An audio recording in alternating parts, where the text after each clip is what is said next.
What's up? You're off in God's country with Reid and Dan Isbell, also known as the Brothers Hunt, where we take a weekly drive to the intersection of country music and the good old outdoors. Two things that go together like Minnesota and big old smallmouth. or brand new bands and minivans, produced by MeatEater and iHeart Podcast. We got a different one for y'all today. We didn't know this guy at all, Dave Simonett. He's the front man for the band Trampled by Turtles. Which is like a Minnesota bluegrass thing. It's pretty cool, man. Yeah, it's wacky, but I love it. I mean, some great songs, great songwriting. Not a great story of how they came up with the name, but still pretty cool band. We're going to talk about his love for the outdoors and conservation and birds. He's a part of a conservation group for the Boundary Waters, which is a stretch of lakes and river that borders Minnesota and Canada. It's really cool. I researched it. It's so awesome. I can't wait to go. Also does a lot of work with Pheasants Forever. Yeah, he's a really interesting cat, really intelligent man. Just a really cool dude, and can't wait to talk to him and let y'all hear about it and listen to it and watch it and love it and enjoy it and share it with all your friends and your dad and your mom. Because they need podcasts in their life too. Absolutely, especially this podcast. We love y'all. Thanks for the support. We'll catch you next time.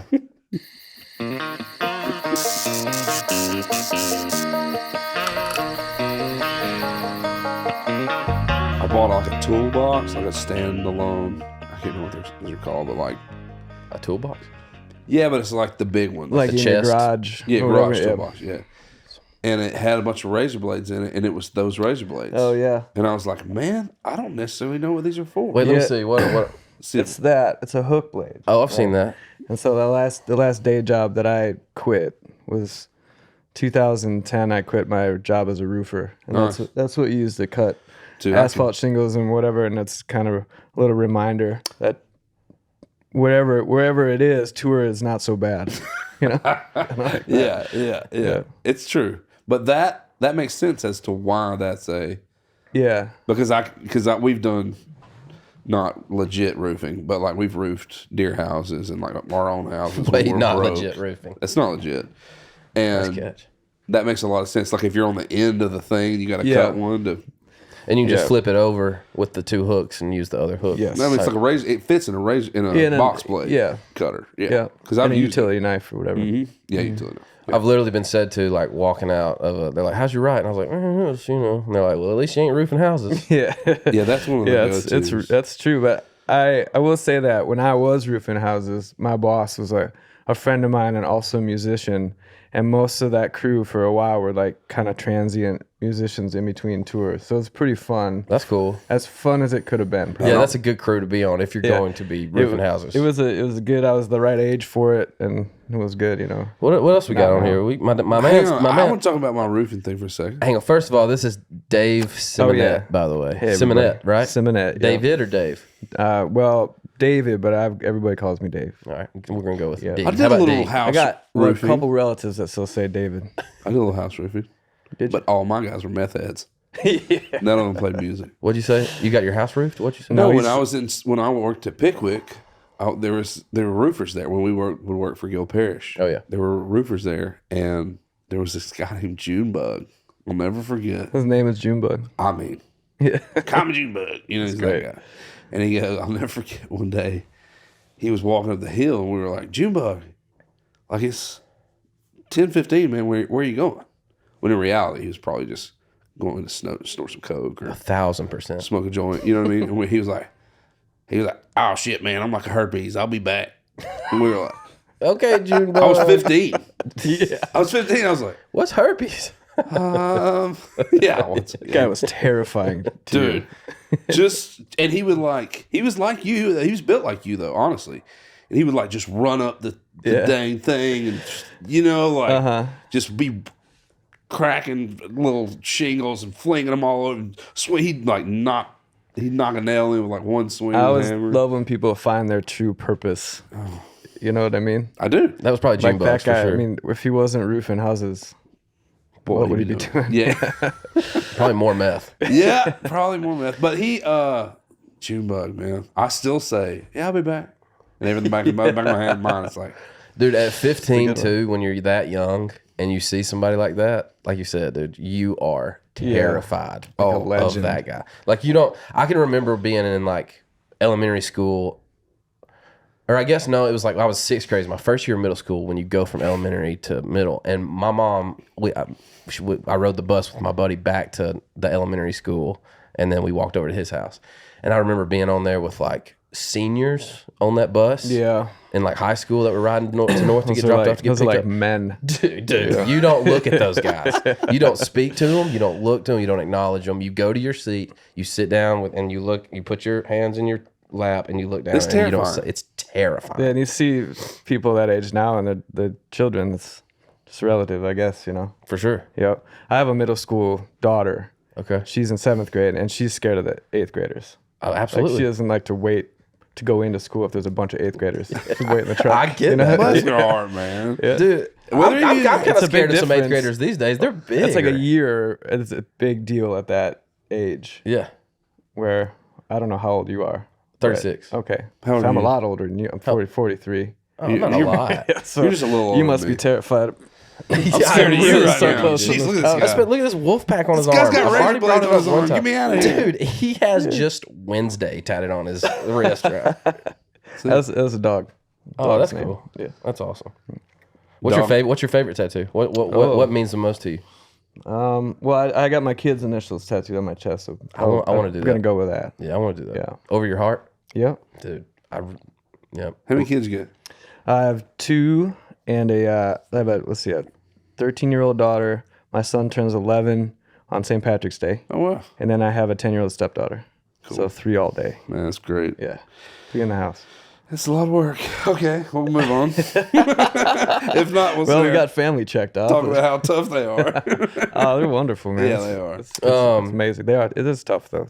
No, yeah. We've got 2, and Yeah. I just say make sure you want them before anybody has them. Just like make sure that you want them. I don't think anybody can really know what they're getting into. No, No, You know what I mean? But I do. I remember when my daughter was born, and it's, you go from 0 to 1 is the biggest jump. absolutely. I think. Yeah. And I feel like my capacity for joy and for fear like widened. You know what I mean? My Absolutely. wavelength was kind of going down the middle, and then when you have a kid, it's like Yeah. that. Yeah. It's like the hardest thing and the best thing at the same time. Every day. Absolutely. I talked about it last week. Like out, and you can get so busy, and like So busy. ours are 2 under 2, so like Yeah, you're in it. it's chaos, Uh-huh. and so and it gets tough.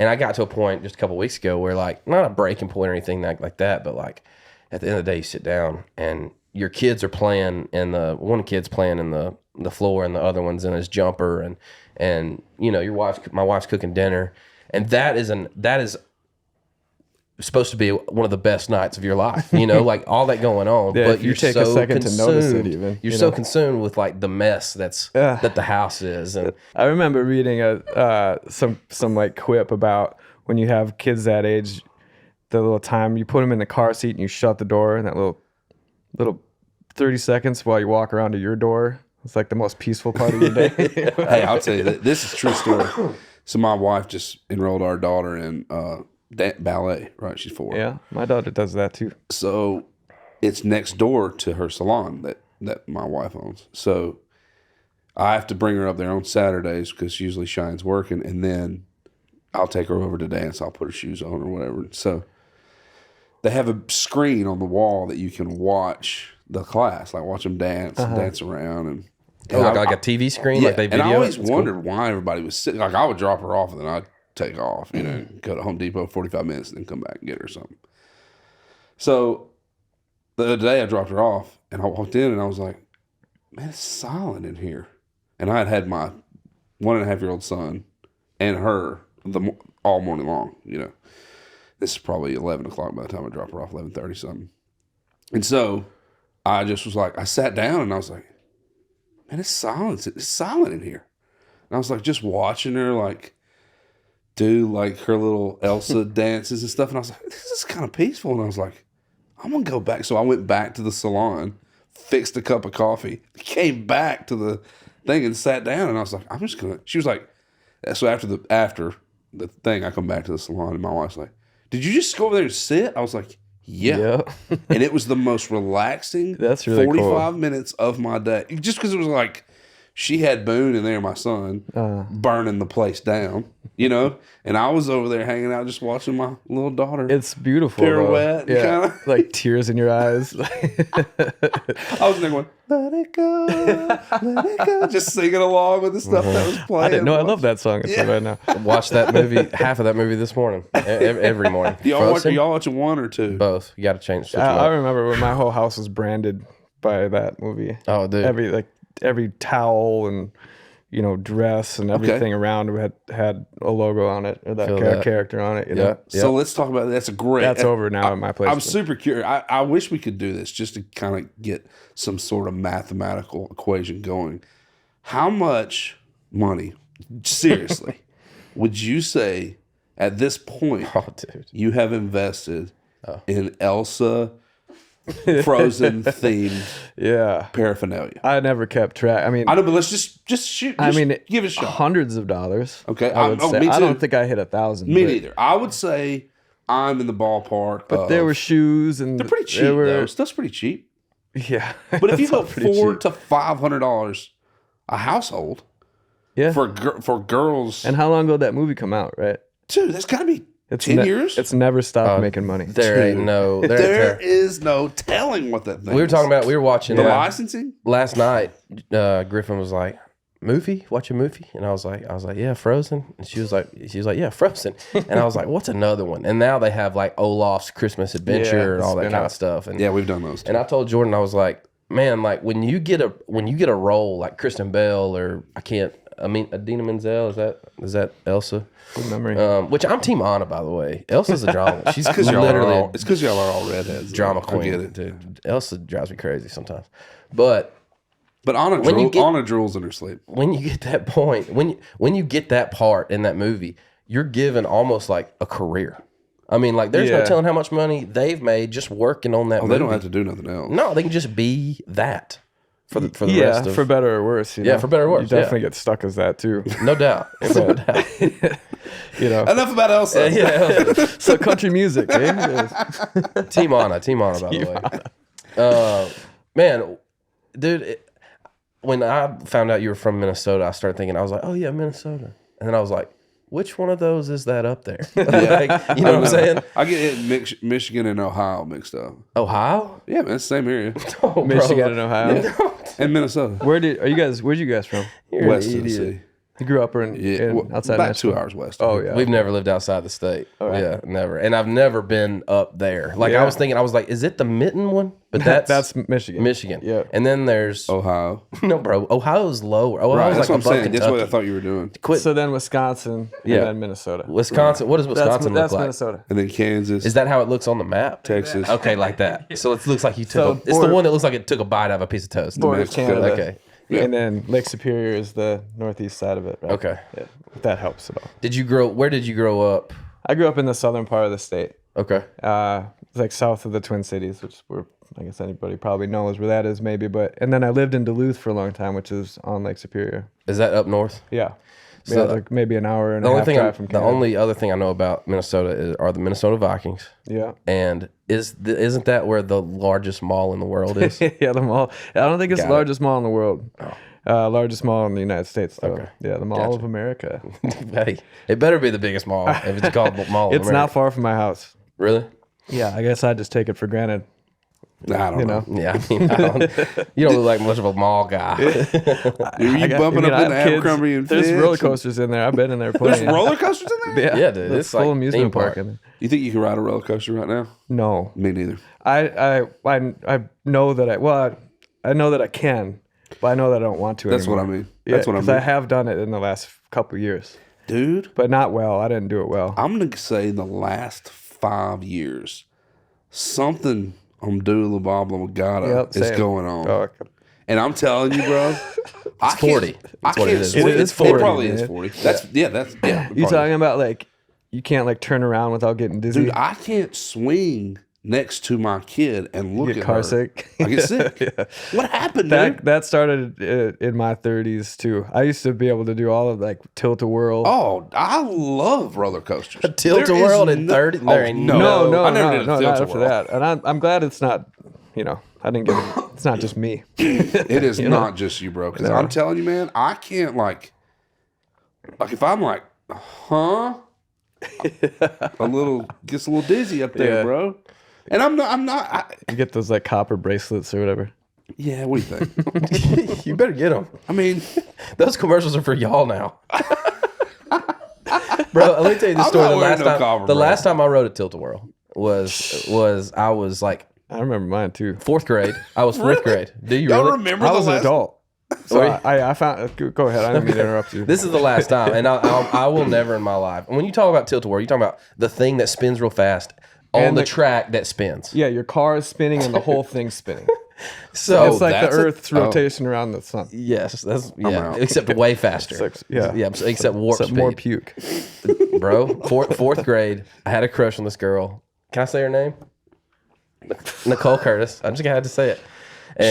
And she's like, hey, I'm going to the fair. You going to the fair tonight? I was like, I am now, So we go get my buddy Cody. We go to I think it was Cody. We go to the fair. We're hanging out trying to be cool. I got my hair spiked up. I borrowed one of Dan's puka shell necklaces and wore it. Oh, yes. Semi-formal. Stupid. They call that. And so we're at this thing. Dude, I'm a funnel cake freak. I love funnel cakes. Still? Or at that So point? my buddy gets one. I get one. My dad gave me like $10. Cody got one. I got one. I eat all mine. Cody eats half of his. And he's like, hey, I'm gonna go throw this away. I was like, what? You're not gonna throw that funnel cake away. I was like, I'll eat it. I eat the rest of his. As soon as we get done, we throw our stuff away. The girls are like, hey, let's go ride the tilt-a-whirl. I was like, in. So we get in. I'm like maneuvering to try to sit by the Nicole, the one I got a crush on. Get in there, hanging out. I was like, man, this is cool. We're doing it. Things start spinning real slow. And I'm like, bro, this is awesome. I got my buddies there. It starts spinning a little bit. I was like, oh, this is going pretty fast. About halfway in, so we're I'm just thinking about it makes me want to pee. Me too. I can't even hardly listen I'm holding on, son, and about that time, dude. Oh no! If you were an outsider looking in, bro, it was like a water hose. Just puke. When you cut it on, it goes around the yard like doing like that. That's what was happening. Yeah, so centrifugal force. That is the last time we got done, and everybody got stepped off the thing. They're like, oh. Gross. Oh my god, that's never dated Nicole Curtis. God, what movie? There's an old movie where kids, maybe as a base, it's not Sandlot. Thank you. Nice. They all try chewing tobacco, and they all get on the roller coaster, or they're on the roller coaster, or whatever. Maybe it's a tilt-a-whirl. I don't remember, but they all throw up all over everybody. I remember. Yeah. I remember my first dip, and I was playing RBI baseball. I remember that one too. I was playing RBI baseball, and I was like, this ain't that bad. And I was on a couch about like this, frumpy little couch. How old were you? Where'd you get it? I was a freshman in college. That's my first time I ever tried to dip. And I raised up, dude. Once again, I'm feeling sick right now thinking about it. Yeah. And the room went. It's real. And my buddy goes, he's green. Get him on the porch. And he pulled my lip out like this and ran his own finger in there, scooped it, slung it out. He's a hero. Hero. Well, kind of. Unfortunately, I ran my tongue in where he had, and I hit some of that grain. Literally threw up all the way home. Oh, man. They took me home, passed out. And to this day, that was 20-something years ago, and I cannot smell winter grain. Same. I can't smell it. Yeah, I have a similar reaction to that smell. Mine wasn't from chewing. My first time I tried chewing tobacco was in class, 10th grade English class. Oh, Kid was like passing it under. Take your Do you remember little what it stab. was? Do you I remember made what it kind through it the was? class and I ran and I threw up in the it was Skull wintergreen. It was wintergreen. That's Remember real. that flavor. And then I had I'm sorry about this. No, This is go. gross. Go. But I This was is at a party in high school and I set my beer down. And then I turned around and talk, and I turned around and grabbed what I thought was my beer. Oh, you know what that's oh, I've been there, bro. Dude, full spitter in the mouth. And that, yeah. Sorry. Got him. Bro, that brought up like the most disgusting core memory. Okay. What if we all threw okay. up on the podcast at the same time? Mine was through a McDonald's straw. Oh, dude. Yeah. Yeah, I thought I was drinking sweet tea. It was not sweet tea in the bottom of that cup. All right, It's gross I'm being done. young. I'm done. Bro, Let's you talk could about music or you something. could stand up and like Hockaloogie right now. Me and Dan. Okay, dude. That's how weak stomachs we got, dude. We're gonna have to cut the entire first 40 minutes. Hey, you got any tea? Yeah. Let's talk about. I went on a deep dive on Boundary Waters last night. Reed's real excited about Boundary Waters. Oh man, I want to do it. Yeah, it's great. I want to. My kids are under 2, so we're not gonna do that yet. But like my dad just took our nephews camping and for like 3 days, just around here. They went to Montgomery Bell, and like I would FaceTime them every morning because like that's what we did when we were younger, man. I got so many some of my favorite memories are from setting up a tent and camping overnight, waking up early, and that smell and starting the fire and cooking breakfast and all that. And dude, I was reading your stat sheet and saw where you did some work with that or from up there. And man, I was like, man, I've heard of the Boundary Waters before, but I've never. And dude, I'm in. Yeah, it's an amazingly beautiful place. You know, if it's for as far as like the eastern United States, it's very remote. I think it's 1.2 million acres. Yeah, that's all. For those of you listening that don't know, maybe it's all lakes. It's all what? Sorry, lakes, and they all border Canada. Right? 1,100 of them. Hence the name. 1,100 lakes on that stretch. I think it's like 100 miles of the border between Minnesota and Canada. Yeah, I don't know that, but I believe. I think I'm pretty positive on that. I read it last night. I think you should know let more him about talk. it than I do. But you know, what camping in there is paddling. So you canoe across the lake, put everything on your back, and portage your gear to the next lake. So it's not connected. There are waterways. There are some rivers through there, yes, but it's mostly connected by a short, what's called portages. But it's like an old Voyager trail. So you are literally popping lake to lake. Yeah. But it's not like a continual river system that just runs. There are some trips you can do that would probably wouldn't have to get out of your boat. Yeah. But and it's all, there's no motors allowed, not even electric motors. So if you go in there ice fishing in the winter, you have to use a manual auger. Wow. Like not even drill. You know? How does a manual auger work? In my mind, it's a butter churn. It's like a giant butter churn. That's that thing, yeah. Yep. Yeah. And you just drill down and then perch. Yeah, but it's because of rules like that there and how protected that area is. It's amazing. It's an amazing fishery, right? Because if the water's really clean, the only pressure it gets are from people in canoes. Yeah, which only hardcores are going to do that. Yeah, and it's great. It's really, I go at least once a year. Now all of my family has been in there, but my son has started to come on. I have kind of an annual guys trip. And my son started to come on that now. So that's what I want to do. Yeah, fishing's great. Line out how you could do this trip. Sure. Like, would you take little kids? Not really. You definitely can. Yeah. There's. I think you can do anything from. You can do anything from a day out on one lake and stay at a cabin or a lodge or something like that on the edge around. Once you're in the actual wilderness, it's all just. When you say actual wilderness, how do you get there? That's a border, right? So can you drive to that? You can drive to outside of it. So around the Boundary Waters, like picture like a group of lakes and like around that southern rim. Okay. Is that the Flint Trail, the Gunflint Trail? Gunflint Trail is one access to it. Okay. That's a road now. Yeah. And there's a few other that come up from the shore of Lake Superior that go north to the Boundary Waters, depending on what side you want to go in. Yep. All the lakes on the edge of that are usually maybe half in the Boundary Waters wilderness and half out or whatever. Okay. Although like the little, they're called Boundary Waters access points, right? A lot of them have outfitters nearby, stuff like that. But yeah, you go in and you come out. You have to fill a permit. It's just telling where your point of departure is, how many days you expect to be, and then gotcha. Really no phone service most of it. And, wow. But it's you can go, like I said, you can stay in a cabin, paddle around on a couple lakes, day trip a few lakes away if you want, portage in, or you can go as long as you want, man, all the way back in there. Jeez, you're just not supposed to cross into Canada. It's kind of. Oh really? Yeah. So, as long as is the north side of the boundary. It flows right into Canada, and up there it's I forget their name, Quetico. It's the same. Yeah. Landscape. Gotcha. They have a national park. So you would suggest like canoes? Canoes, yeah, it's really canoes and kayaks. That's all you can use. Yeah, I've seen kayaks and canoes. Depending on what you're doing. Yeah. But you can fit a lot of gear in there. Yeah. And you have to. It's nice because it's backcountry camping, but you can be a little heavier because you're paddling it around. Right. So we bring like the big pans and like a the good lot ones. of food. Yeah. Yeah.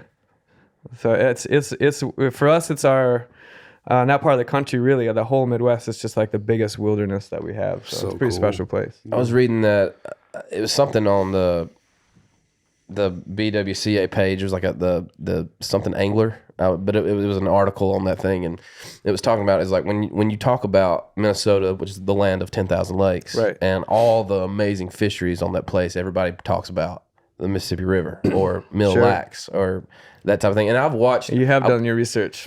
Well, I read about it last night, and I've watched some like BASS tournaments up there when they're finesse fishing for smallmouth or that kind of thing. But the guy that was writing this article was like, nobody ever talks about Boundary Waters, and it is one of the most legendary fisheries and I'm not trying, and I don't think there's enough people to listen to this. Hopefully, maybe one day, but to give that away, but like that to me to pack a canoe in there with your family and take some rods and reels and that's it. And dude, that's it, man. Yeah, we go grouse hunting in there too. So it's all part of a national forest. So it's all like it's a national forest that has a few extra regulations on it. Okay, right? Superior National Forest. Yes, right? Exactly, Superior National Forest. So that with the last 2 years I've gone at the end of September, and 2 years ago was with I'm on the board of directors for an organization called Sportsmen for the Boundary Waters. Yep. It's like a fishing and hunting kind of focused conservation group up there. And we took a trip in together. And then last year, the same time of year, our band, Trampled by Turtles, most of us, and your largest group you can go in with is 9 people, right? Yeah, I read so that. we filled That's it cool. with band and crew. We took kind of like a company retreat. Oh, and that's jamming. Grouse, rough grouse, and there's spruce grouse in there too, and going grouse hunting and fishing for like a week. It's wonderful. Dude, but it's great because I love the hard work involved in it. It's a real, like, you feel pretty accomplished to get back as far. If you want to go back in there pretty far, it's a lot of work. Especially with kids and right. Other people, whatever. But it's a wonderful way. It's just quiet and beautiful that way, Yeah, dude. That sounds incredible. Yeah, it said you might as well leave your. I think it said like phone and worries. Yeah, I leave it in the truck. Because you're not going to get service. And just in the small case that I might, because nowadays, sure, that boundary has definitely gone farther out. There's a few years ago I was in the Boundary Waters, but not very far, maybe like a lake or two back from the road. And I had phone service, and that kind of bummed me out. Gotcha. So if you have like a bougie wife, you just need to leave her outside the park. Oh, you never know, man. You might be. Sometimes know. Yeah. I like to think that you can always be surprised. But Agreed. But there's lots of comfortable, really easy ways to enjoy that environment as well. Man, that sounds the coolest thing I heard, or the one that like caught my attention most, is like it was saying how you can different ways to enjoy it, and one of them was a lot of people will pack up a canoe, go in there, and set up like a base camp. Yeah, and then fish out. Yeah, and then you just travel. You go to a lake, couple lakes down the thing. You hit a couple portages, come back. I like doing that. That's awesome. That's great with kids too. Yeah, because you can make your little home base. No doubt. Chop a bunch of wood. No doubt. Get a big kitchen kind of set up. The other way, that's very popular is more nomadic. You just make a route maybe. Yeah. Yeah. Probably doesn't work as well with kids, but yeah, that makes sense. Yeah. I mean, they speaking of being surprised, man. I was definitely nervous the first time I took my kids on a trip like that, and they slayed it. Man, that's loved great. It rained the first time. That's our awesome. whole family went in. It rained it was 4 days we were there. It rained 3 of the days. Ooh. Solid rain. And still And a blast. they were just had their little raincoats on, and they didn't even. I didn't hear one thing about it. Man, I was so proud of them. That's so cool that you say that about like getting your kids involved in it. I mean, we were just talking about our nephews going with our dad, and I would call and check in too, like, because he's going to hear this. Our dad's nearly 70, and so even though he is completely able-bodied, able-minded, you still have to be conscious of where they're at, what they're doing, especially with our nephews are like 12 and 8 or something. 14 and 9. 14 and 9. So, or 10. I don't. Whatever. So you They're gonna be mad at that. Hey man, y'all cool? Y'all, it's pretty cool. Like it was like in the 30s the first night they went, or low 30s. No, 20, like 28. Oh, high, was it? Maybe even dipped into the 20s. So we were like kind of checking to see if everything went good the night before, and so I called my dad. He didn't answer. I called my nephew. He answered. I was like, man, how's it going? He was like, oh, I'm just sitting out here by the fire. And it was almost like a different energy to him, like a more like jacked up energy instead of the "What's up, Uncle Dan" kind of thing. You know, yeah, nothing like, to talk about. He was excited. That's great. And so after the trip, I said, man, how was it? You know, and he was like, man, I think we're going to turn this into a every year boys trip. So Boone and Oak and y'all, that's his son, and like we can all go together. And man, I think just a great point that you were kind of making is like, even though there is anxiety that comes with getting your kids out into that stuff, if you can just do it and let them, then it'll take care of itself. We build it up in our heads to be this scary, unattainable. They're closer to nature than we are. You know what I mean? They just kind of got here. I feel like, and they, at least when they were younger, especially my kids, I felt like they could kind of enjoy themselves anywhere. But I think they really like to be outside. They just like it. Like, I don't know how your kids were when they were babies, but they're babies, but they love being outside. When my kids were babies, that was one of the ways I get them to stop crying is just walk outside. You know what I mean? And there's something about being out there that's very natural for them, I think, is and you know, a lot of people have varying degrees of comfort doing that, and it's also not like, if you're going to take your kids fishing, it's not like you going fishing and relaxing. No, I mean, you don't even fish, you know? So, but it's an investment in them, I think. Like, if they get that skill set, whether they want to do it their whole lives or not, at least they have it and they know what it is. And to me, that's like breeding, you know, conservationists maybe in a way. Did I just fall in love with you? That's my favorite point that's been made on this podcast.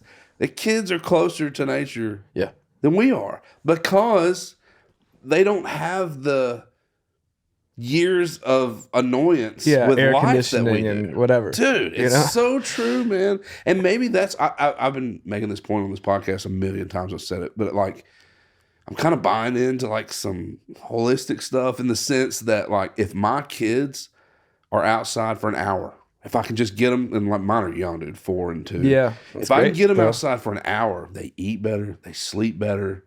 Their manners are better. They're chilled out. I am too. If I get outside for an hour every day, my manners are better too. Yeah, absolutely. I'm a better person, you know. Oh, dude.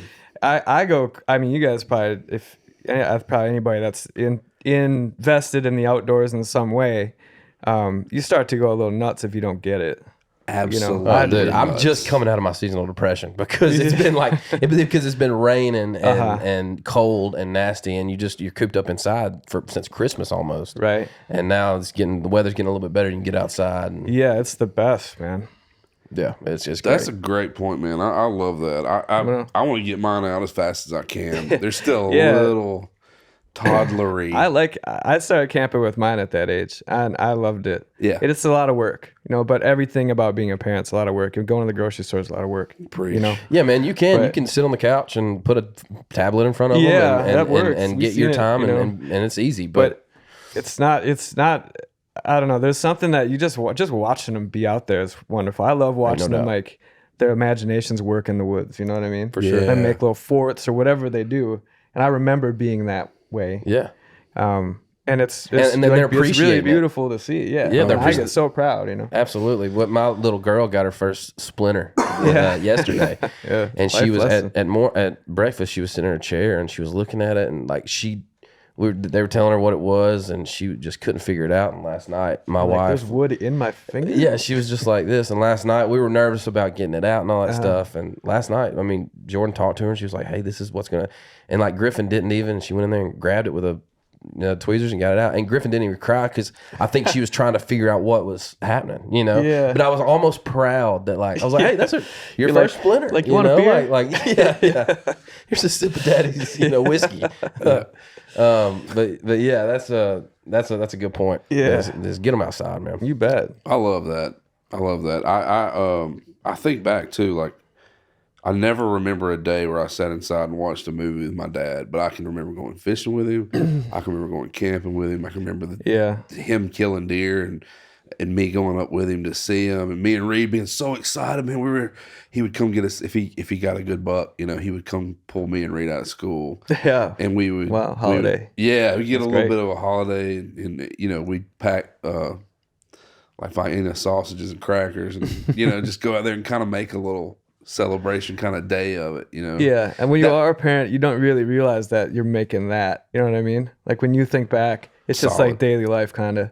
And then I have become more conscious of that as my kids have gotten older, just because they start to tell me about memories now that they've had when they were younger. Wow. I'm like, God, I really messed that one up. See, I don't have that yet. So they're telling you about memories. Yeah, and you got to think, it's hard to keep that. I never really kept it in the front of my mind, but I think it would be cool to realize that what you're doing with them right now is how they will see you, you know? So if you are camping with them or hunting or fishing or whatever, that's a big deal. Make the effort. Yeah. Well, it's definitely worth it. So how does your love for the outdoors and your responsibilities, honestly, coincide with your band life? You know, we talk about that a pretty good bit with people who are genuinely caring about, you know, hunting and fishing. A lot of the time, people outside of that don't understand that is a major part of our lifestyle. Sure. And you have to make it kind of Lego fit into your touring.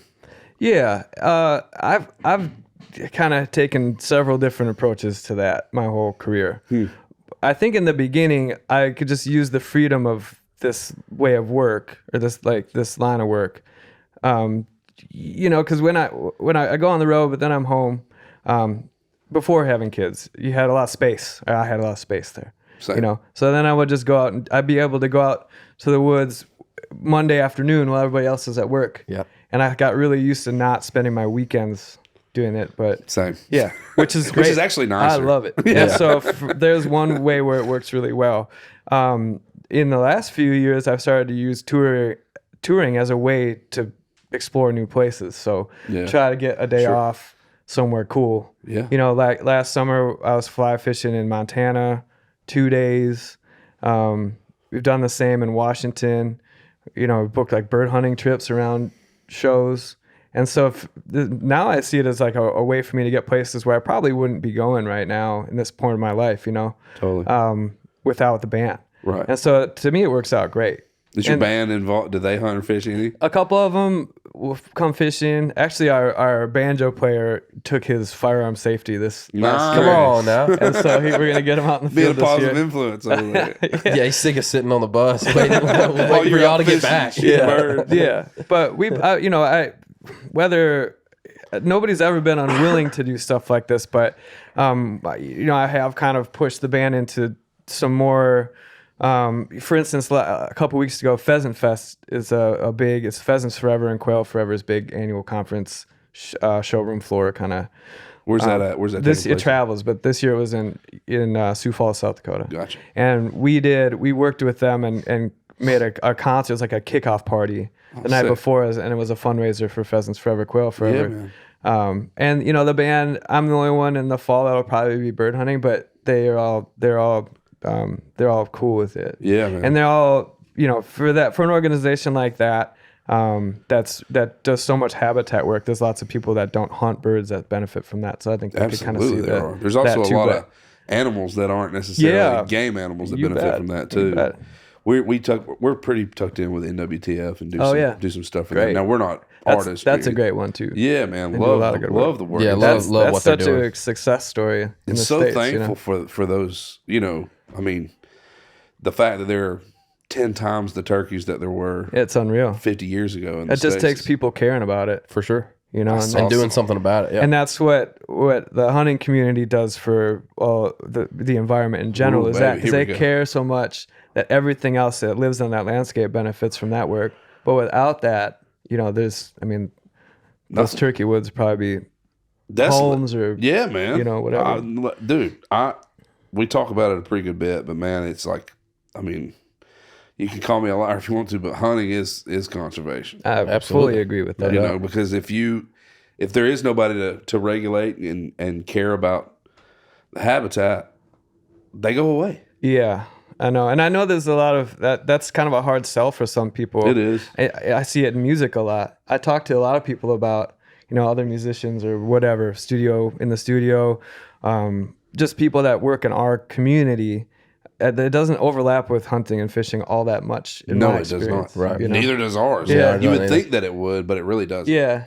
Right. But I love having open conversations about it with people because I like to, because for me, I'm an adult onset hunter, right? Like I started later in life, and I was surprised by how a lot of people approached it from a conservation point of view, which growing up not hunting, I think there's a lot of preconceptions about, preconceptions about hunting is very broad, but I don't know if the general public understands a lot of the care that goes in to preserving the landscape. So can you lock up yourself now, travel back 20 years and tap into what some of those preconceptions were? I'm super curious as to what. Yeah, I guess. Because we were in it from and the most jump. people are that I've met. Most people that hunt have done so because it's not like an activity you pick up in life like golf or whatever. It's like a lifestyle. It's a pastime, Bro, Yeah. we didn't have a choice. Yeah. I mean, our dad was like, And that's kind of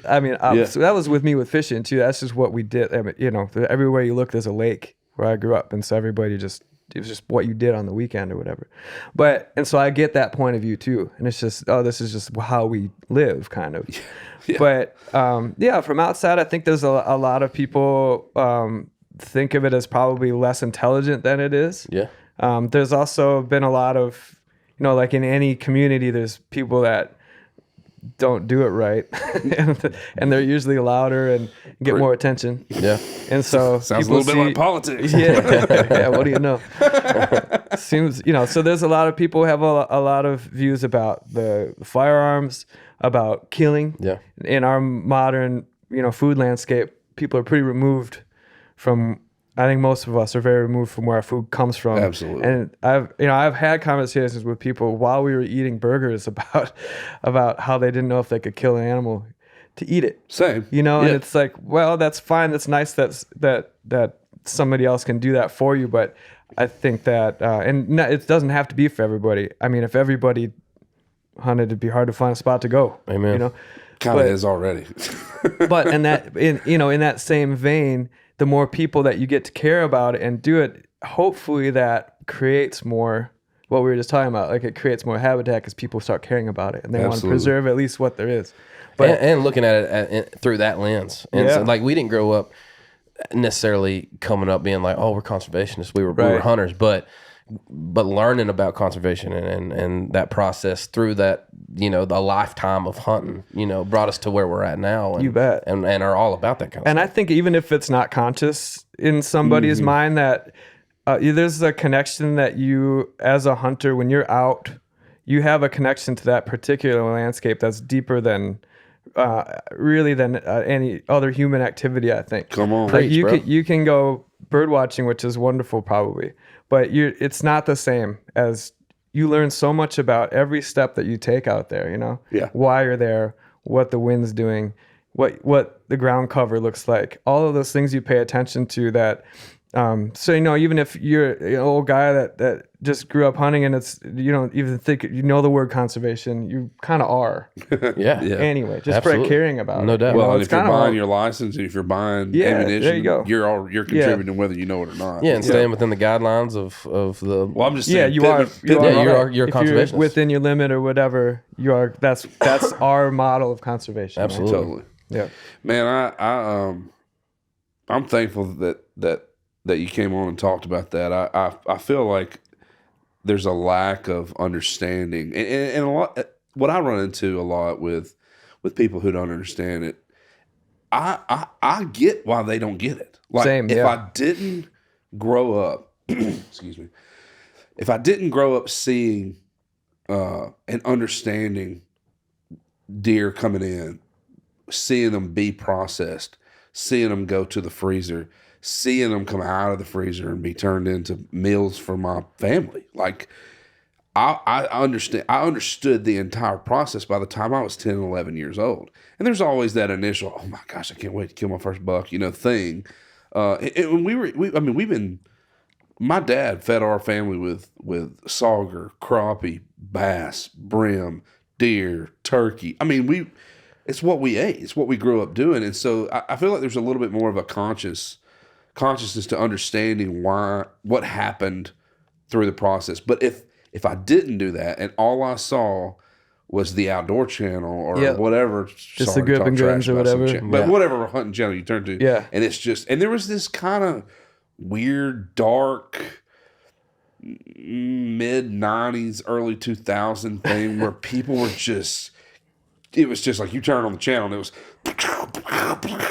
without the talk of the conservation. No context. It was all, I got him. Yeah, it was all dirt nap. This conquering. I remember that. It was this conquering. Kind of look at me. Which we have in there. Totally. You know, instead of more of like a partnership with the animal, right? And I love what's happening as far as like kind of an awakening of, man, we're responsible for this. We can contribute to this. It just happens to be our time, you know, to enjoy it as well. But man, turkey and deer and elk and pheasants will hopefully be here well after we're gone. But we have to do the work now. And when I say work, I mean contributing however you can contribute, you right? Bet. To having that habitat and to having those animals, you know, be able to grow and continue to numbers to rise. Well, we're being able to enjoy it the way we are because people before us did that. Yeah, like just set their course shout of out life. Teddy Roosevelt.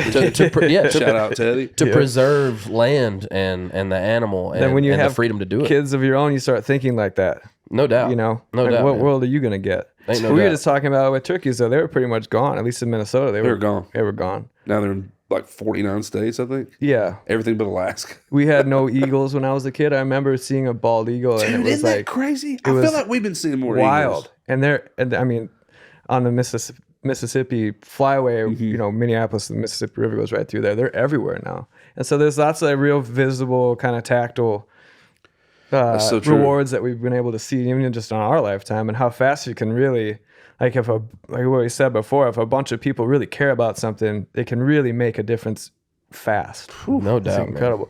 I mean, nature regenerates itself if it's allowed to.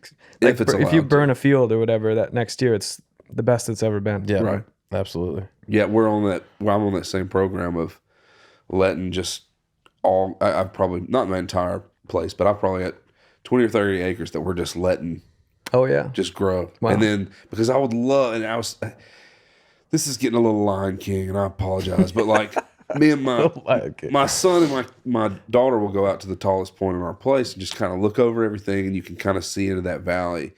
And that's all he wants to do. Go for a ride. I'll take him on the four-wheeler and we'll ride out there almost every night. And so as we're sitting there, I'm like, man, I really hope in my lifetime that I can hear quail in this section. I occasionally we would run into them. I remember running into a covey in Yanali like 10, 15 years ago, seeing some quail. Yeah, they're around. They're sparse, but they're around down there. So, I mean, how cool would it be, though, if by the time he's sitting up there with his kid looking over, you know, this property going, man, my dad, I mean, I'm out, right? Right. I'm up there hanging with Jesus, and he's going, hey, man, my dad allowed this stuff to grow up, and now we're on a 4-year burn cycle or 3-year burn cycle, and listen to all those quail, and there's just quail out there like just going nuts. It can definitely happen that fast. You know, if they have the habitat, they just show up. It's like magic, kind of. Yeah. There's a book. It feels like magic. There's this great book called "For a Handful of Feathers." You ever heard of that? I haven't. Author Guy de la Valdine is this. He's got an interesting story, but he is a French. He's from France, and he's like, never would have guessed it. He's noble, like he's a blue blood. Oh wow. And he kind of when he was young, and he kind of like withdrew from that and bought a place in Florida. And that book is about, he's a bird hunter. Huh. And that book is about how he managed this farm that he bought. It's kind of like decrepit, old, like abandoned farmhouse or whatever. And he manages that whole property for doing exactly what you're talking about for quail. And it's the kind of journey through that. And having the coveys come back. I got to get it. It's great. And he's also like, I don't know if you ever read any like Jim Harrison or these kind of debaucherous 70s, you know, like big appetites and man. But they pretty much spend all their time fishing and hunting or whatever. He was in that crew. But it's for a handful of feathers, I think. Man, I'm definitely going to check that out. That's awesome. Because I can't remember the last time that I remember it as read a kids. book. Read a book. No, I read all the time. I'm talking about like busting a covey of quail. Yeah. On our West Tennessee. I mean, and you go out could be there, and you go out to Kansas or somewhere like that where they're everywhere, man. Yeah. And it is a spectacle to watch. Cool. Just watch them do the thing. Super cool. Talk to us a little bit about bird hunting. How'd you get into that? I got into it. I kind of, in my head, it's by accident, but I don't really believe that. But there's an outdoors radio show in Minneapolis, Fan Outdoors, and it's like on the local sports radio station. There's a sports radio station that does it's like 7. What time is it? It's early morning on Saturday morning. Yeah, that's awesome. And it's just these two guys that talk about hunting and fishing for a couple hours. And sounds like us. Yeah, all the time. You guys would be great on that. And like we were saying before, I wasn't hunting at the time, but I grew up fishing, and I trout fish or whatever. And so it's kind of the only, I just had on at the house every Saturday. I get up and I making breakfast or whatever, and it was just on the radio. Yeah. And I got to become a fan, as you do. I love talk radio in that way, where people you just kind of get used to the voices. Maybe I just became a fan of it. It's a comfort. Yeah. One of the co-hosts of that show is Bob St. Pierre, and he's I don't remember his title, Vice President of Marketing or something. Sorry, Bob. Cool. For Pheasants Forever. Okay, there you go. And he said something about our band, and he had seen us or whatever it was, and I was like, oh man, they're talking about dang. yeah. I'm a fan of you. Yeah. And so I reached out to him just to say thanks for the plug, and hey, I'm a big listener. I listen every week. And I was streaming it on tour and everything. Oh man, he probably loved that. Yeah, and so we started this conversation, and Bob is a hunting recruiter, man. He loves to spread. He's a diehard conservationist, and he loves to spread his love of bird hunting. And so he invited me to come out for pheasant opener and have an annual trip. Oh, you were going. The host. Oh yeah, and they stay at the radio host cabin. His family comes in, and it's a big annual weekend. Yeah. And so and same as our banjo player before or this year, I took my firearm safety on tour, and before shows or whatever online, and got my license, got all set, and he took me out very generously. Now that I know what it is to take somebody out like that in a group that he's known his whole life, Yeah. And it went great, and I was hooked, man. Wow. After that first trip, we saw a bunch of birds. I saw that whole process for my first time, and my mind was fully blown. That's awesome. Hooked. It was, man. And it's, the relationship with the dogs and just watching this whole thing. And then at night we stay at the cabin, and we had a big game bird feast over dinner. And I was like, I love this, man. I'm going to do this a lot more. And now it's become a real central part of my life. That's awesome. In the last, that was now 6 years ago.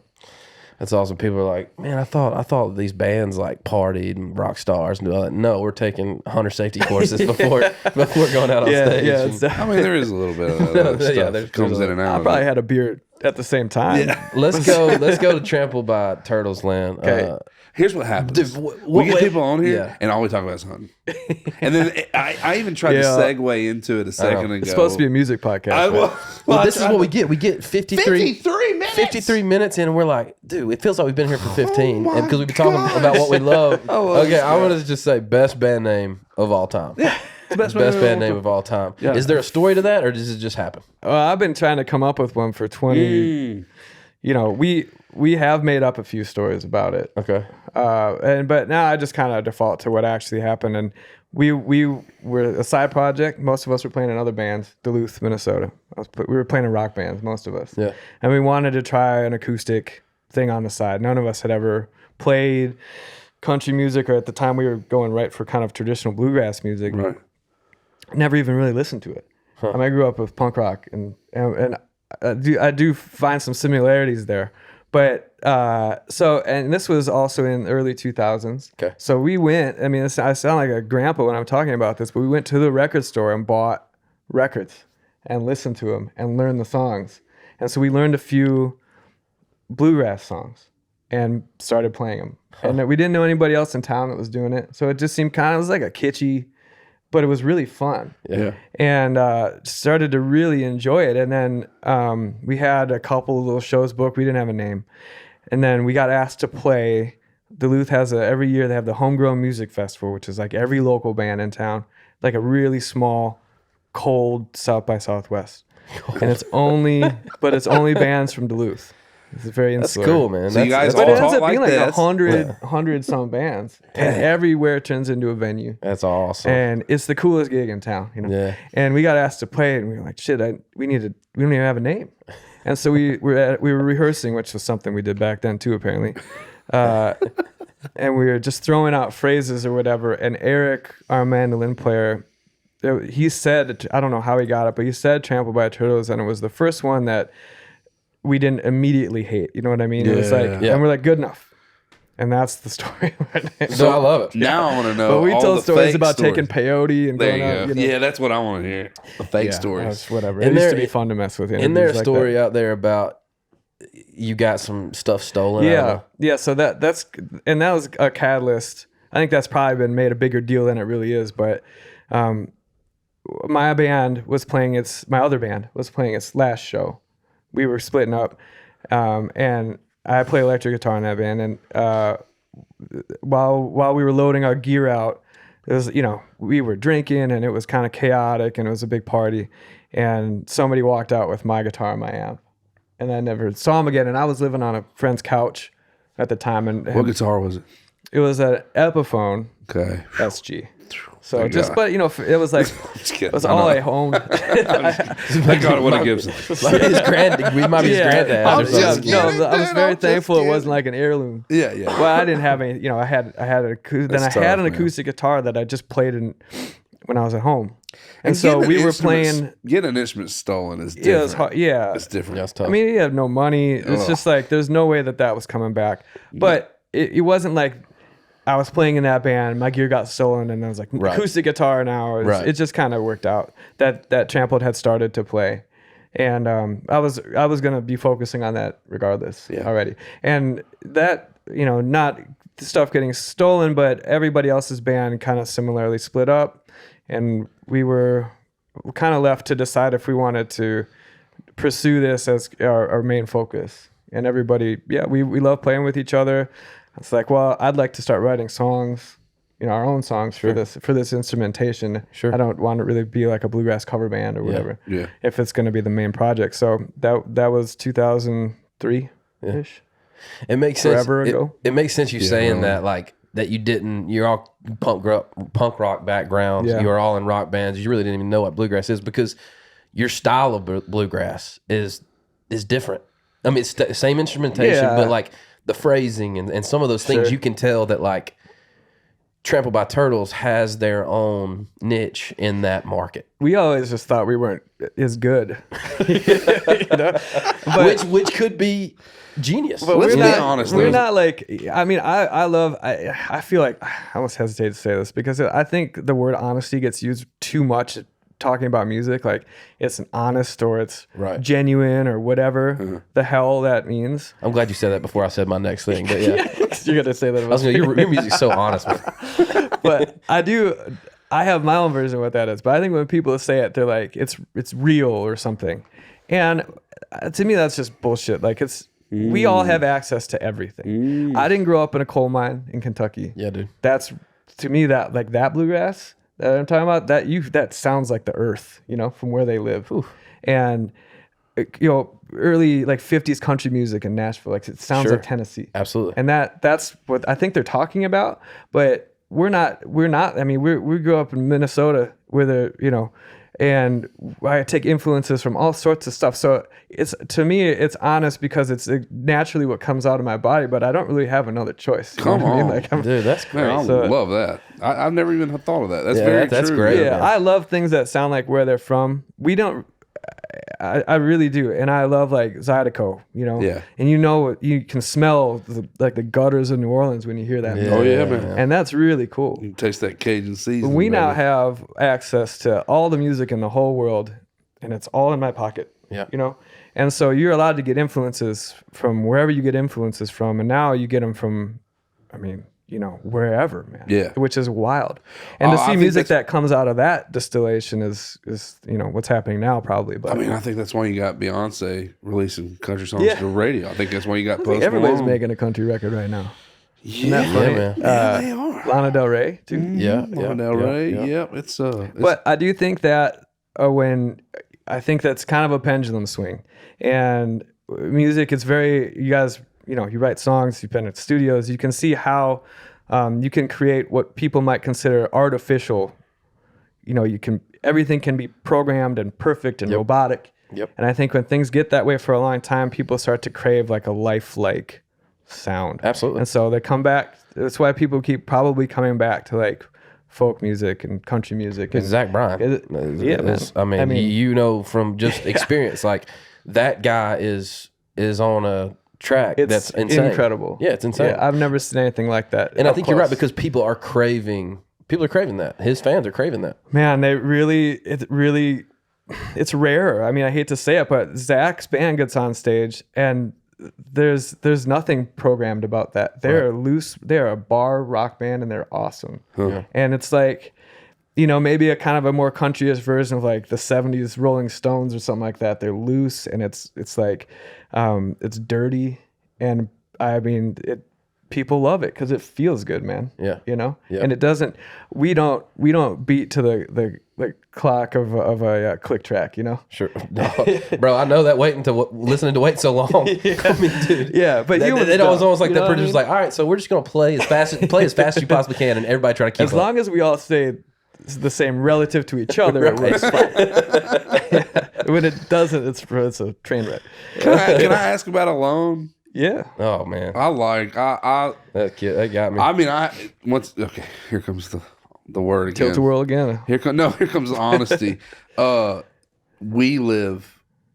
commercial songwriters. So we very polished. We very stay in our commercial lane. And I didn't know a lot about your band and what y'all do. And it was very, very fun to do the research and to honestly kind of steal a little bit of your inspiration from your music, man. Cool. I mean, it was another word for that's plagiarism. You guys got something to sign or? Yeah, if I make some money, if I make some money on it, I'll buy you a 3-wheeler. All right, I'll buy you a 3-wheeler. No, I'm just saying a canoe. Yeah, maybe a new paddle. But no, I'm just saying you were just literally talking about pulling inspiration from the pocket. You got everything you need. You're like on the phone as far as music goes, and I was just bumping through them, and I was like, man, this feels organic and fun. It felt fun, and then I got to Alone, and I was really listening to the lyrics of that. And I mean, the first thing is like, you come into this world alone. Yeah. You leave this world alone. And I was like, man, that's something commercially I would probably never say, but I identify with that so much and just appreciate the honesty. I'm gonna go integrity. I appreciate the integrity of that writing, and I'm just curious about where that came from. I love that. Thank you. Sure. I mean I often have a hard time talking about exactly where a lot of lines come from in a specific way, but that one was a direct result of having a kid, and that made me think about that. And my daughter at the time was, my son wasn't born yet, so she was 1.5 or 1. And it was just like a simple meditation kind of on that, Well, it doesn't feel simple. It feels smart. We were told that wasn't commercially viable too, actually, at one point. What? Yeah. Of course you were. Yeah. That's a whole other podcast. Yeah. It's a whole other podcast. Man, so they said it's not We're not commercial? supposed to talk about that on this one. Oh, so we're not? It's We can fine. cut it if we need. It's fine. Oh. No. You know what got me? Nobody works there anymore anyway. You know what got me Nobody works there anyway. was it takes a lifetime. Wait, you give me Well, I didn't write this one. it takes a lifetime to get the life. Yeah.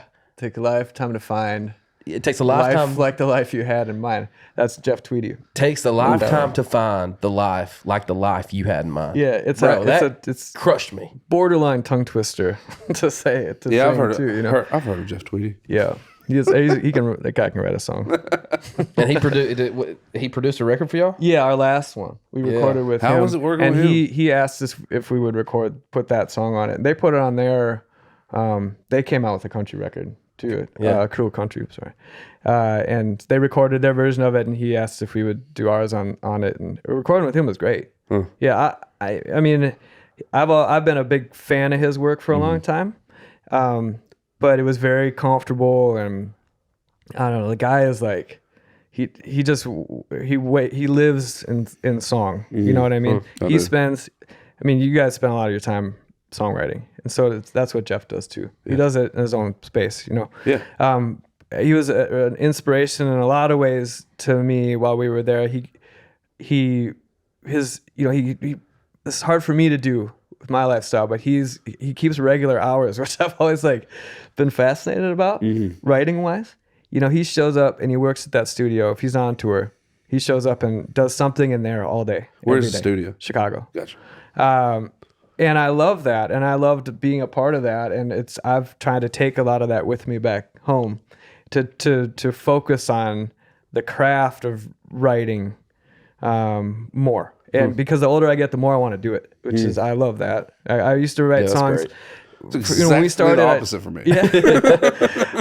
we started songs that just kind of spill out and then be a song cool. And then maybe in a couple months, another song would just kind of happen or whatever. And now I sit and I work on it. Yeah. You know? Yeah. And so hopefully the result is me liking it better, which it has been so far. Sure. What's y'all's, because a lot of the songs you have written with your band, right? No, I write them all myself. Oh, really? Yep. That's awesome. Yeah, and I've collaborated with one or two people in the past, but it's very rare. Not something that I'm not open to at all, but it just hasn't ever really come up for me. Yeah. And so in my band, nobody else really had an interest in writing. Yeah. We all arrange it together. Music is all taken care of together. Gotcha. I usually come to the group with the basic chord structure, melody, lyrics. Gotcha. Yeah. What does that look like for you? Where do you find? I know you're trying. You said you're trying to get better at it and trying to do a schedule thing, but is it random? Is it? Yes and no.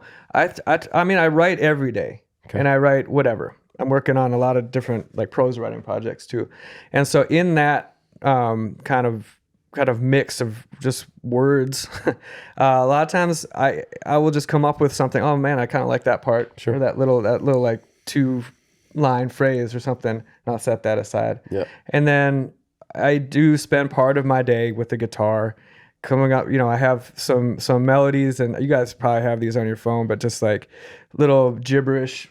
Thousands of them. Yeah, here's the here's the 4 chords, and here's how I see the melody going, and I just try to put them together. Yeah. It's always, I've never really had a method that's regular, that I've tried to repeat, but that's kind of the basis of it. It's just it starts very abstract. Sure. And then, the song is just trying to make these words, rhyme and on top of these certain chords or whatever. So just try to do that. I feel like if you try to put song, and I feel like a lot of songwriters when they come to Nashville feel like you have to write within the walls here, or on this street, and you can put yourself in a box. That songwriting is, yeah, man. We show up at 10:30, 11, sometimes 11:30, and write from 11 to 3, but.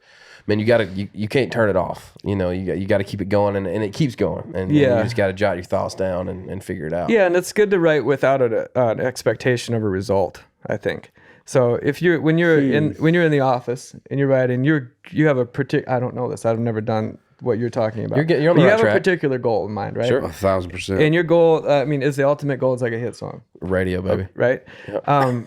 But it's also nice when you're not doing that to keep writing. I would imagine. Just for the sake of writing, because it's beautiful, Yeah, man. It's my favorite art form. Yeah, absolutely. And to write a song or a poem or whatever without even thinking anybody might ever hear it, and that's kind of a pure moment. I feel like and it's probably a good palate cleanser. For sure, because there's a lot of stuff up there, and you got to get a lot of it out. And it kind of boils down to you really are thinking so much, putting so much energy into what other people are going to think of what you're doing. Which I think would probably, for me, I'd have to probably balance that out a little ways. Yeah. I think that's a stage probably of that you go through as we call them lunch pail riders, right? That you when you first come to town, you feel like you have to write your story, your truths, your inspirations. Honest. And then you recognize through co-writing year after year after year that other people are inspired differently. And it's fun. And there's kind of a second base, if you will, of, oh, man, this is kind of fun to tell their story, right? Yeah. Oh, yeah. And then you start realizing, oh, it seems like people identify with, or listeners identify with some of the same things that we're saying. And so when you just put that all in the bowl, you have your commercial days, you have your inspired days, you have your absolutely drained, can't do anything, but still come out with a pretty good song days. You know, it really, what you're saying is absolutely true. Especially, you know, it'd be like eating a steak every single day. Eventually, you'd be like, man, I could sure go for a piece of fried chicken. You know what I mean? Yeah. So I know that feeling. In the balance and the swing of commercial songwriting, there's a little bit of both of that. I think that for me, the more I write, this sounds dumb to say out loud. I just realized that. But the more I write, the more I write. You know what I mean? So if I make time for that every day, or at least most days, I have a hard time doing something every day. Then my output grows exponentially. And if I shut that faucet off for a week or something like that, it's so much harder for me to get started again. It's probably like people going to the gym or whatever. It's exactly like you take some days off, you're like, oh, this couch is pretty that's comfortable. why I'm going to have help getting off this couch. Because it's a muscle, you know. 4 weeks ago, I had 2 weeks. I had been in the gym a month and a half. We had some family stuff go down, catch a sickness. I don't go for 2 weeks. Yeah. Started back on Monday. Dude. Hurts. I don't know if you've done a lunge in a while. I try not to. Stack about 3 sets of 12 on them jokers. And I mean, the inside of my thighs are cooking right now. I think creative pursuits are the same thing. They absolutely and like if you don't, it's there's lots of cliches about it, but that's how I try to keep on it. And I feel like I write more now than I ever have, which is great. I'd love to be a fly on the wall at one of those things sometime and see that process. Me doing lunges? No, I mean, songwriting, like commercial songwriting. Shoot. I mean, we'd love that. That'd be fun. Cool That's part of the. We always tell people that's part of the fine print that you don't read. It's everybody in here. You owe us a song. You have to book a ride with us on the radio. You have to put us on your record. Yeah. So y'all are headlining Red Rocks for the 10th time. Yeah, this is 10th time. That's sick, man. That's cool. That's a sick place, that's my favorite venue I've ever been, man. It's the coolest venue. That underground backstage area is so crazy. Sick. Yeah, it's like playing a show on Mars, man. Yeah, it really feels. It's really the coolest. It's like we have a Christian, my manager over there, we have an interesting relationship with that venue, and it's because it's for most of our career that's been our biggest show every year, and so it comes with a lot of added pressure and family members and all of the things that it's not just another and no show's ever supposed to be just another show, but you know how it is. Sure. It's a unique experience, and so it can be for us it can be a stressful day, and then at the end of it's always like the best day in the world. Yeah, man. And when it comes down to it, you walk out on that stage and there's nothing like that anywhere else. Yeah. And it's a real honor. That's awesome. You know? Yeah. I mean, I remember going when our first tour to Colorado, we were driving our banjo player's minivan, all packed in there. Are you playing Red Rocks? No, this is in 2004 or 5. Okay. And we had a day off on our way to Denver, and we stopped at Red Rocks because it's just like it's owned by the city. So during the day, anybody can just kind of go. Sure. And people hike around. Yeah. And we walked up to the top and looked at it, and that just seemed such an unattainable location for us to play with the little tiny bars we were setting up our own sound systems in at the time. The minivan you drove in on. Yeah, like limped in.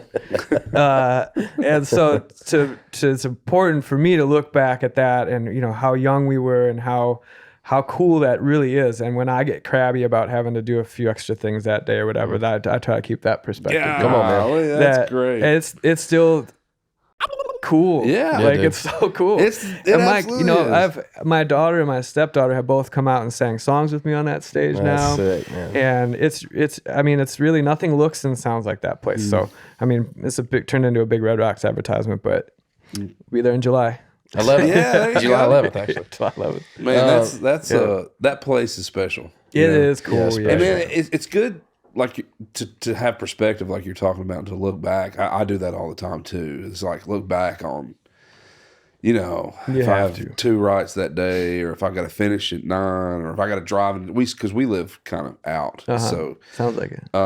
we gripe about having to hit Yeah, traffic. but how many people just showed up in this town today that would kill for your job? Oh my! We talk about 20 year ago me.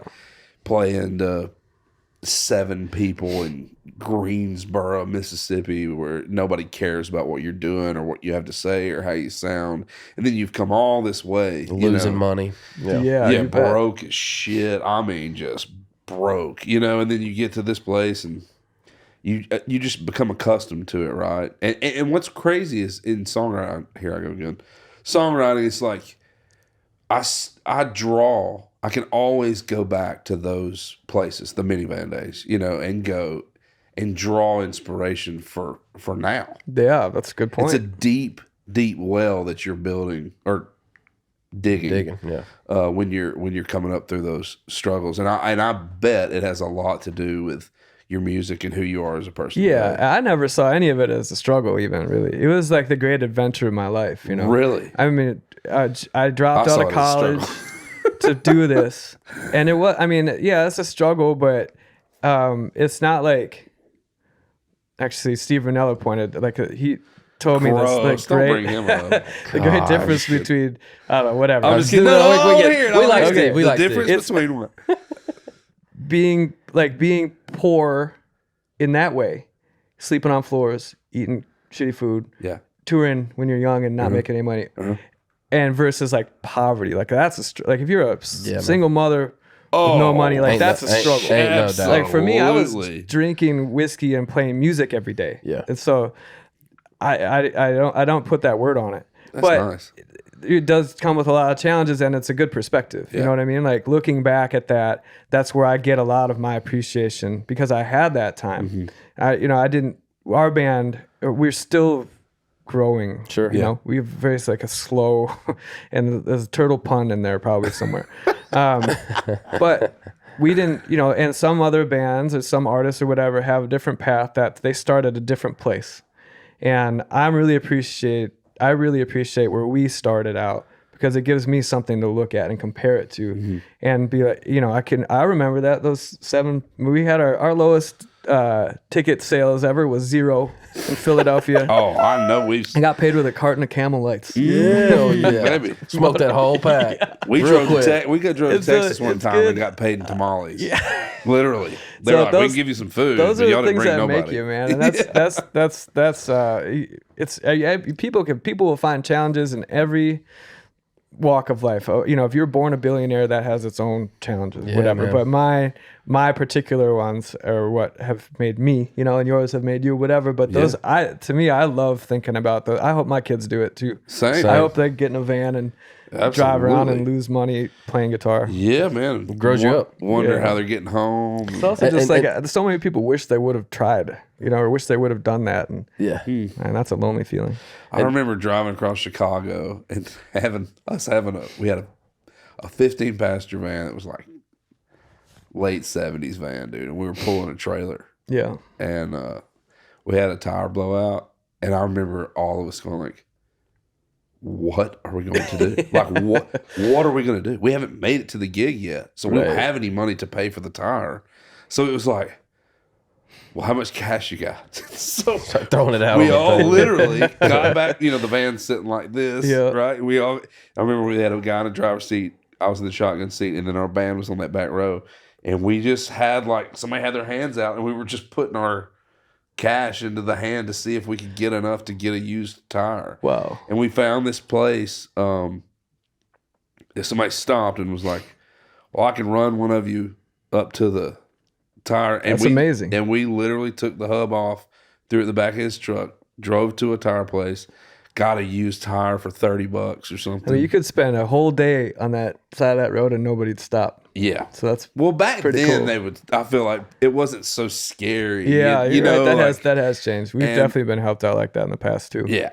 Yeah, it gets but those days are what make you, right? Yeah. Like I really believe that. It's good to know how to get through a challenge. And For whatever, sure. I mean, that's a basic, but as an adult, you have to deal with it a lot. And this, it's good to get those lessons when you're younger, I think.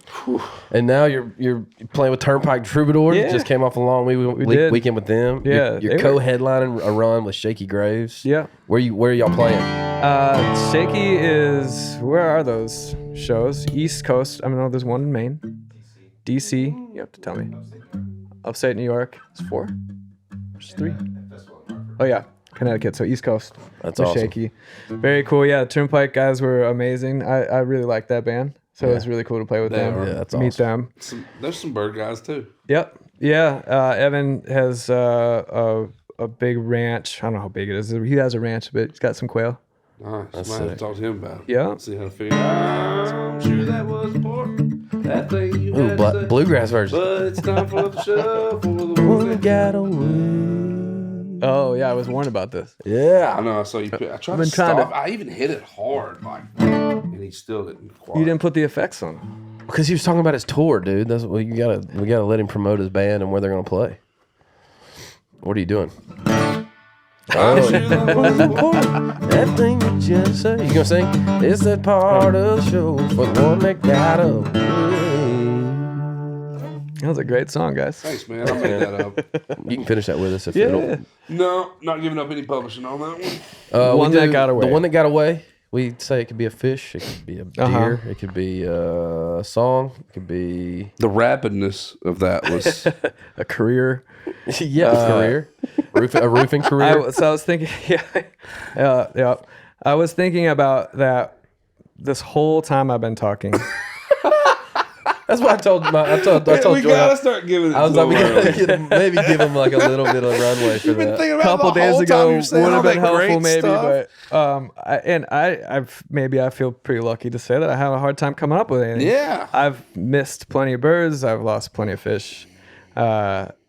One that did stick out was my son Jack and I were in a canoe. I'm gonna go fish. Love it. Perfect. In Minneapolis. And Minneapolis has a few lakes right in the middle of the city.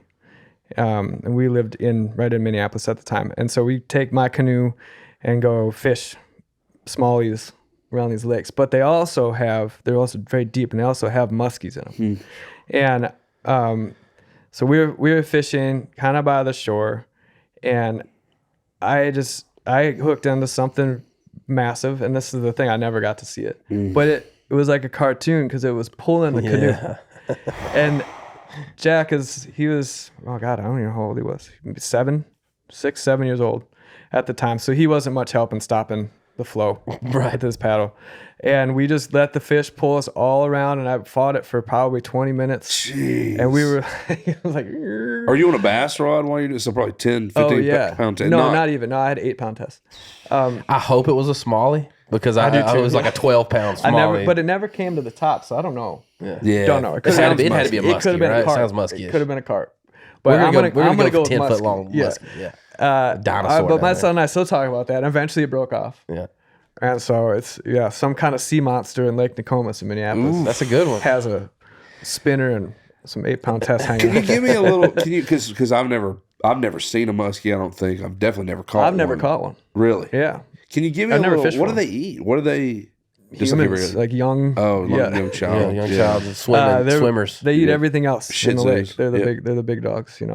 So How much bigger are they than like pike? I mean, they can be similar size for sure. But a big, a large muskie is, I don't know. It looks like 50 it looks like an alligator, dude. 50 yeah. inches. Yeah. Oh, and they got the bones coming out the back. Bro, how many you caught? I've watched TV. Okay, see. I've never caught Watch one. one episode of about somebody catching a muskie. Yeah, and I know what they look You're a like. genius. I would love to go muskie fishing. I've never. It's a unique. It's like that's a separate rig that I didn't grow up doing it. I've never done it, but I will. Have you caught a giant smallie up there? Yeah, the boundary waters, few. How big? I mean, big smallies up there are probably not the same as they are. What's like a big? 5-pound?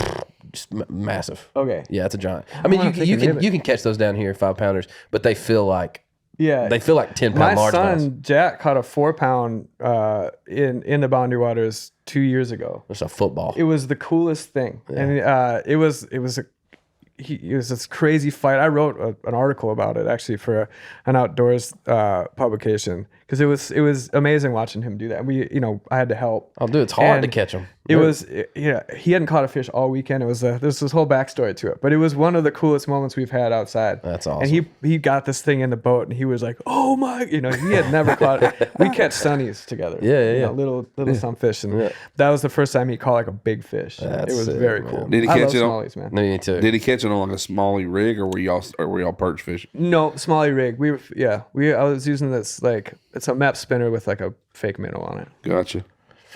Yeah, there ain't nothing like catching a 3+ smallie, man. Oh, and they're man. it's like Even if it's you like go a down, boxing match, even if you just kayak down some of the rivers down here, like the Harpeth, south of town, I bet that's and cool, just throw little lightweight tackle, ultralights and stuff, and catch a pound smallie. I mean, you're still in for a freaking ride, bro. That's fun. That's super fun. You got lightweight tackle with a fish that pulls at 5 times its weight, man. It's crazy. We catch them on root balls, like where a tree would have fallen over. There'd be that depression down hang out in there in the Duck River. Yeah, you can get into some. Del Hollow's a great lake in Tennessee that I've never fished in Tennessee. The state record smallie came Take out me out of. sometime, man. Let's go. Let's go. We got to get through this kid era, and then we'll. All right, grave writ song for you, Dave. The grave. Explain that word. Slash for those gravy. Just kidding. Greatest / favorite song. We started off like the first few episodes we were doing greatest song of all time, but then people were like, "Whoa, why are you hitting me with that question?" I also can't say my favorite song. I picked a song I really like. There you go. That'll work. And that's what grave writ is. Okay. That's a song that you think is great, but as you love. And it came to my mind because we've covered this song before. Our bass player sings it, but it's "Shelter from the Storm" by Bob Dylan, and that's always been one of my favorite songs. I don't know why that one stuck out today, but it's if you listen to it, it's on Blood on the Tracks. The whole thing is.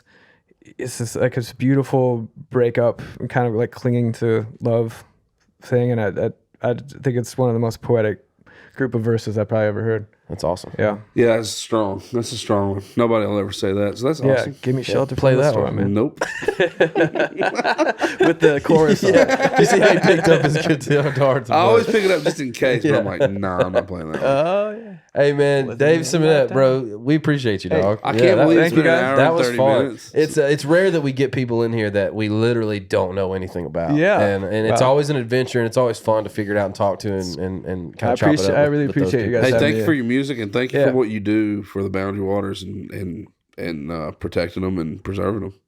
But I'm coming, bro. let me know. Keep in touch I'm because there. I can help you plan that. Well, that's absolutely going to happen. We'll trade you a hit for a couple big smallies. That's great. Hey, y'all check out Trampled by Turtles, man. www.trampledbyturtles.com is kind of their hub. You can get their music on Spotify, Apple Music, Amazon, anywhere you listen to your music. They're everywhere this year. They're touring all over the place. Yep, you can't miss us. Really, You can't miss them. Go check them out. This guy's cool. Cool tattoos. Cool cat. Shout out Junebug. Wolfpack on his arm, bro. Hope Junebug's still alive. And he's got a banana Wherever on that you one, are. so, yeah. I'll tell you that story next time. Dave Simonett, Love everybody. bananas. Trampled by Turtles. Appreciate you hanging out in God's country. Hope you like our new dimly lit sign over here. Yeah. Oh, look at that. Yeah, check it Yeah, out. pretty pro. All right, we'll catch y'all next time. Thanks for hanging out in God's country. But is that the key? No, No, don't stop.